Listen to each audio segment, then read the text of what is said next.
Donc bonjour tout le monde, on commence aujourd'hui cette vidéo bien sûr pour faire la correction d'un examen régional de l'année 2020-2021. Bien sûr de la matière SVT par corps international.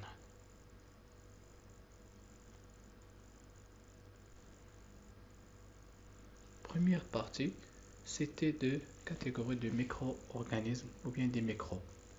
Donc il y a 4 en général. Il y a les virus, il y a les bactéries, il y a les protozoaires et il y a les champignons microscopiques. C'était deux propriétés du muscle.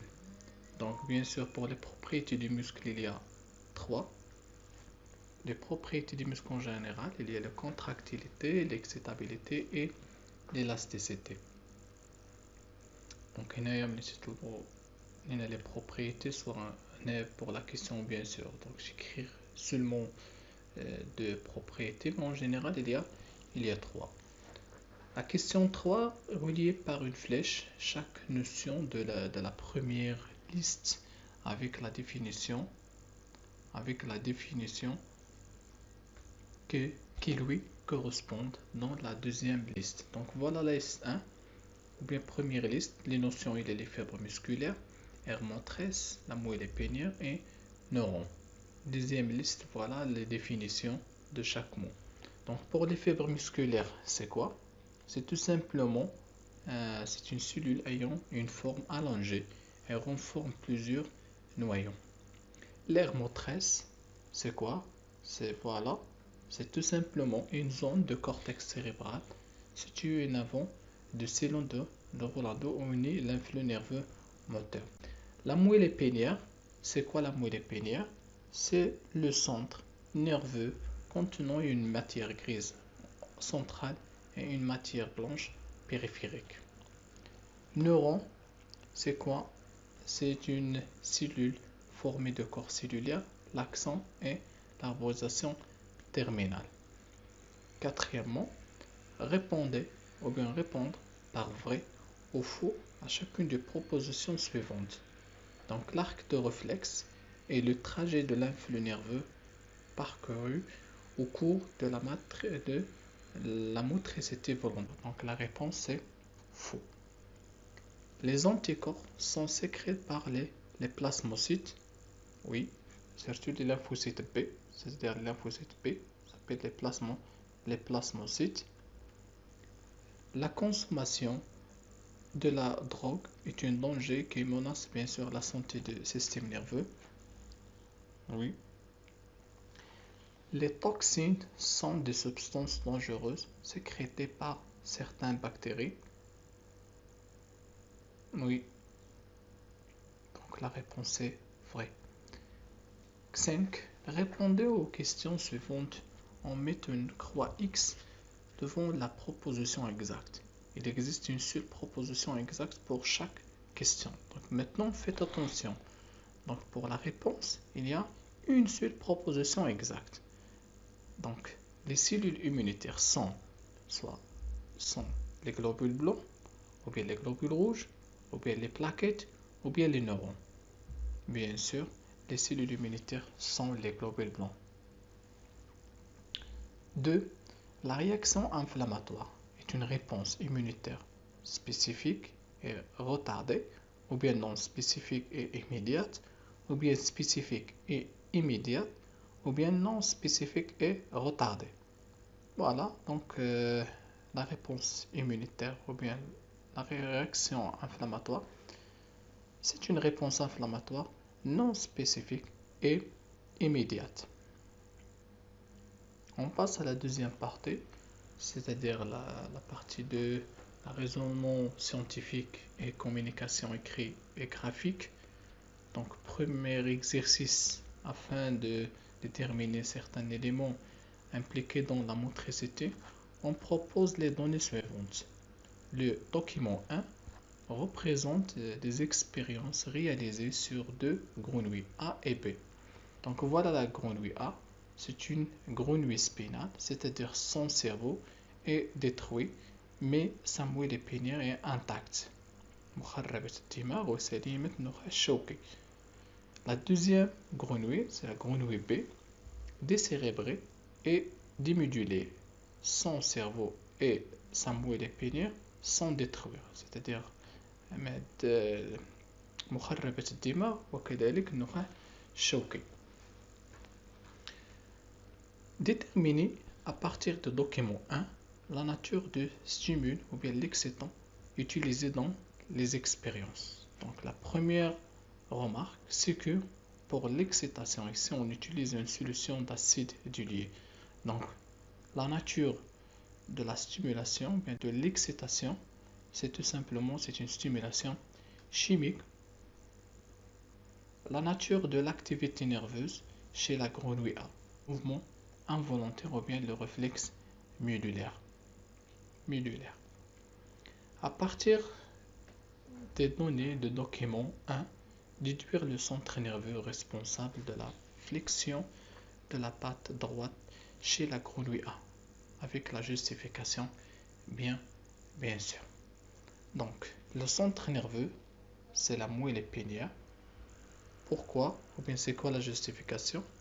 La justification tout simplement, c'est que la grenouille A, c'est une grenouille spinale, c'est-à-dire la moelle épinière est intacte, donc le réflexe est réalisé ici. Par contre, la grenouille B, la moelle épinière est détruite, donc il n'y a pas de réflexe. Pour mettre en évidence la racine du nerf sciatique qui conduit l'influx nervomoteur, on propose les expériences de section et de stimulation au niveau des racines du nerf sciatique de la patte droite de la grenouille A. Le document 2 représente les conditions et les résultats de ces expériences. Donc voilà l'expérience ici, donc voilà l'image ou bien la structure de la moelle épinière. Donc on a fait bien sûr une section de la racine postérieure dorsale avant le ganglion spinal. On a fait bien sûr une stimulation électrique de boîte périphérique. Donc le résultat, c'est aucune réponse de la patte droite. La deuxième expérience, on va bien sûr faire la section de la racine intérieure ou bien ventrale. On a fait la stimulation électrique de boîte périphérique et on observe que le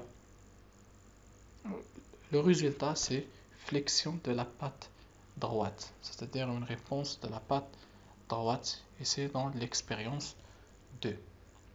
Donc la question 3.1, décrire les conditions et les résultats de deux expériences. Donc voilà, lorsqu'on stimule boîte périphérique après section de la racine postérieure, il n'y a pas de réflexe. Mais dans l'expérience 2, après la section de la racine intérieure, réflexion, il y a une réflexion. Déduire la racine du nerf sciatique qui conduit l'influx nervomoteur. Donc automatiquement, c'est la racine intérieure ou bien ventrale.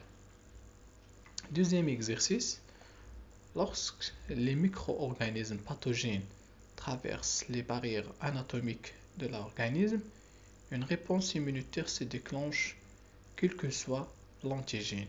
Pour étudier certains aspects de cette réponse immunitaire, on propose les données suivantes. La réaction inflammatoire est une réponse immunitaire qui a lieu au niveau de la plaie. Le document 3 représente un schéma d'une coupe au niveau de la peau suite à une blessure et le document 4 présente le diamètre des vaisseaux sanguins et le nombre de cellules sanguines avant et pendant l'infection au niveau de la plaie. Donc voilà le document 3. Ici, le document bien sûr 2 ou bien 4.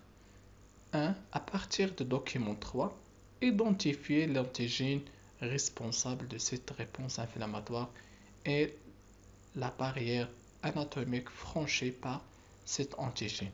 Donc ici l'antigène tout simplement. L'antigène en général, c'est un corps étranger bien sûr. Donc ici c'est il y a une bactérie. Donc automatiquement l'antigène c'est une bactérie et le barrière anatomique c'est la peau. 2. Comparer à partir du document 4 le diamètre des vaisseaux sanguins, le nombre de globules rouges et le nombre de globules blancs avant et pendant l'infection. Donc on revient bien sûr vers le document 4. Ici c'est avant le nombre de diamètre et le nombre de globules rouges et blancs avant l'infection et pendant l'infection. Donc la question c'est la comparaison. Donc ici pour comparer entre les deux, donc pour le diamètre des vaisseaux sanguins c'est égal à 20, mais pendant l'infection il devient 85. Le nombre de globules rouges reste stable, constant, mais le nombre de globules blancs il devient bien sûr, ou bien il augmente pendant l'infection. Donc voilà la réponse ou bien la comparaison à partir du document 4. 3. Déduire à partir du document 4 les cellules sanguines intervenant dans la réponse inflammatoire. Justifiez votre réponse. Donc les cellules sanguines, c'est les globules blancs parce que leur nombre a augmenté suite à l'infection. Afin d'éliminer l'antigène, intervient le phénomène de la phagocytose.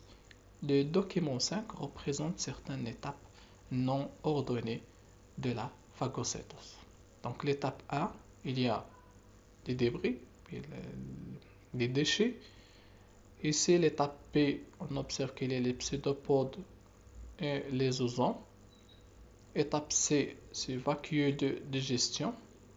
Étape D, donc il y a une phagocyte à côté bien sûr d'une bactérie.